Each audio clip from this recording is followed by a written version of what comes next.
Castres Racing, une très grosse affiche de cette 19e journée avec des Racingman qui ont passé un hiver assez sinueux. Il ne faut pas manquer le virage pour les hommes de Nolan Le Garec et Castres a besoin de points un peu irréguliers ces derniers temps pour rester dans la course aux qualifications. Le match commence plutôt bien pour les Castrés avec cette pénalité suite à une faute des Franciliens transformée par Louis Lebrun. Un match dans un faux rythme, beaucoup de combats. Les Franciliens profitent aussi d'une ligne de hors-jeu du talonneur castré. Et c'est Nolan Le Garec, la pépite internationale, numéro 9 de ce Racing 92, qui ramène son équipe à égalité. Le Racing, dans tout ça, essaye certaines choses dans cette première période, moins crispé que les Tarnais. Le Garec rajoute 3 points de plus. Ça se débride un petit peu à la 31e minute de jeu avec ce jeu de passe sur les extérieurs et ce slalom géant dans la défense avec des appuis, un crochet dévastateur éclair de cette première période de Christian Wade.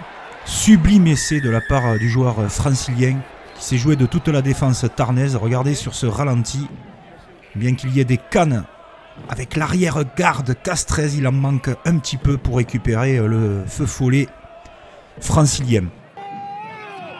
Les Franciliens, justement, on les retrouve dans les 22 avec cette attaque placée assez surprenante. On n'a pas été habitué à ça dans cette première période. Regardez le coup de pied à suivre. Il est récupéré par les Castrés qui amorcent la contre-attaque. Et le réalisme chirurgical et froid avec ce contre. Ce coup-ci de Naitouvi. Le Racing vient de faire très mal au casque des Castrés dans cette première période. Ils étaient en position favorable pour planter une banderie aux Franciliens. Eh bien, ce sont eux avec cette contre-attaque qui se font punir par Naitouvi. 26 à la mi-temps. Monsieur l'arbitre renvoie tout le monde au vestiaire. Et c'est sûr que sur cette première période, les hommes de Lancaster ont marqué un bon point au niveau du réalisme. Deuxième période, c'est beaucoup plus électrique. Les Castrés reviennent avec des intentions. Il y a un secret qu'ils conservent bien, c'est-à-dire la remontada à Castres, dans ce stade Pierre Fabre chauffé à blanc. Pierre Popelin déjà décide de rajouter 3 points de plus.